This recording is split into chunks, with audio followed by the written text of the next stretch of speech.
Tomou hoje posse o presidente Jair Messias Bolsonaro, isso já é destaque em todos os órgãos de imprensa internacional.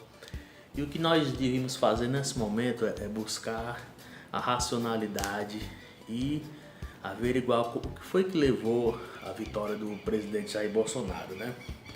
Já que houve muita histeria, tanto por parte da esquerda, quanto por parte de alguns membros da direita. A histeria no sentido de que militantes da esquerda ficar acusando o Jair Bolsonaro de ser nazista, de fascista, e também membros militantes do campo da direita também ficarem denunciando um avanço comunismo bolivariano no Brasil.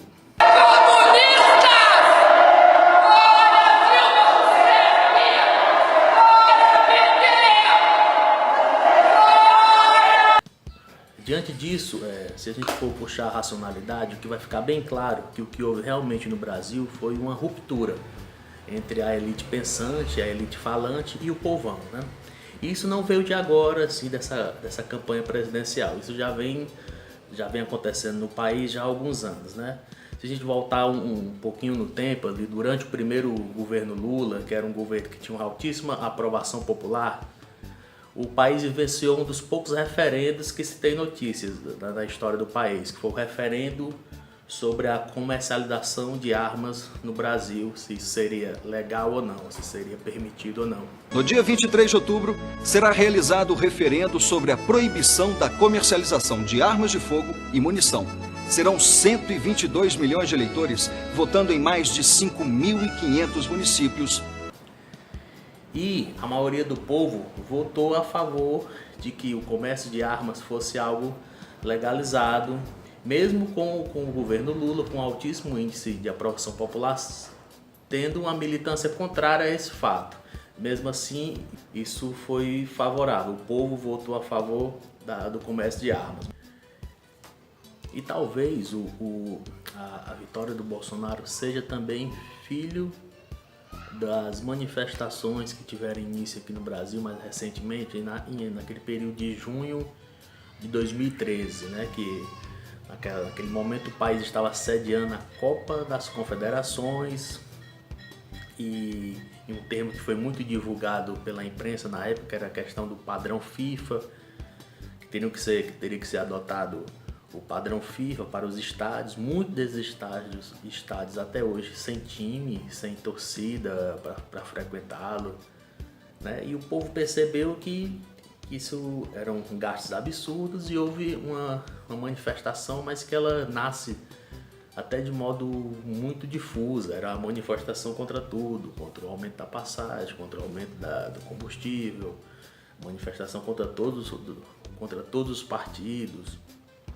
E aí surge a figura do Black Bloc. E quem luta contra tudo acaba lutando contra nada, né?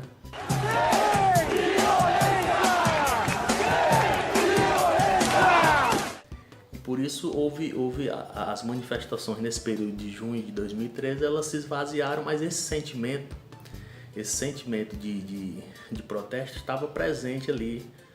Estava presente na maioria da população. E bastava algum grupo político identificar isso e ter sensibilidade para pautar aquelas pessoas que estavam querendo ir para a rua protestar, né?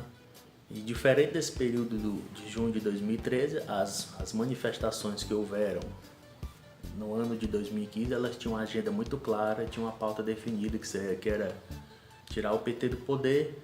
Mas enfim, agora tudo isso é história, né? Nesse dia de glória para o povo brasileiro, tem um nome que entrará para a história nessa data, pela forma como conduziu os trabalhos nessa casa. Parabéns, presidente Eduardo Cunha! Então, aí nós voltamos aí para a questão da ruptura, né? Entre a elite pensante e grande parte do povão.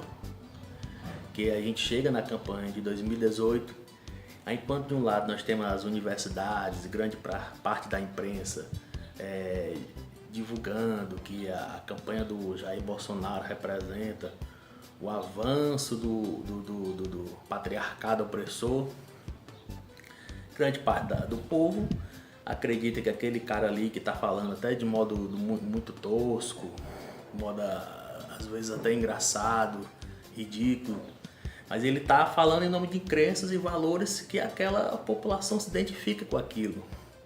Porque, assim, se a gente parar para imaginar um pouco, o cara o pai de família, a mãe de família, que mora qualquer da periferia do Brasil e que teve a escola do filho dele fechada por conta da ordem de um chefe de facção, de uma facção criminosa, aquilo ali, quando vê um cara como o Bolsonaro dizendo, eu defendo que tem que eliminar mesmo, vagabundo, bandido bom e bandido morto.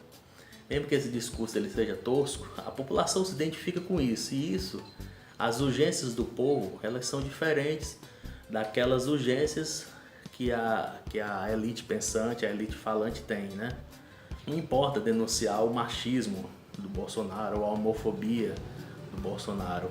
O povo está querendo sobreviver nesse país que tem um altíssimo índice de violência. Então, por isso que ele foi escolhido pela maioria do povo e nós temos que respeitar essa escolha, porque isso é a república, isso é a democracia.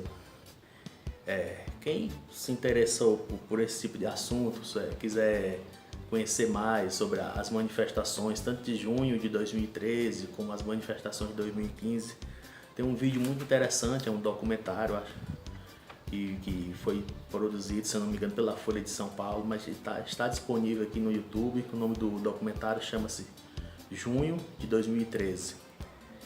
É muito bom, assisto aí para vocês verem aí o quanto aquelas manifestações que surgiram ali em 2013, enquanto elas não tinham uma agenda muito definida, mas havia o sentimento de protesto ali na maioria daqueles manifestantes.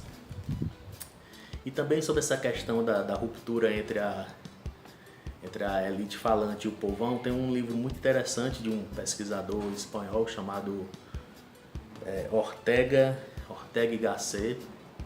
O nome do livro chama-se A Rebelião das Massas, né? Fica aí a dica também de leitura e a gente se vê em breve aí nos próximos vídeos.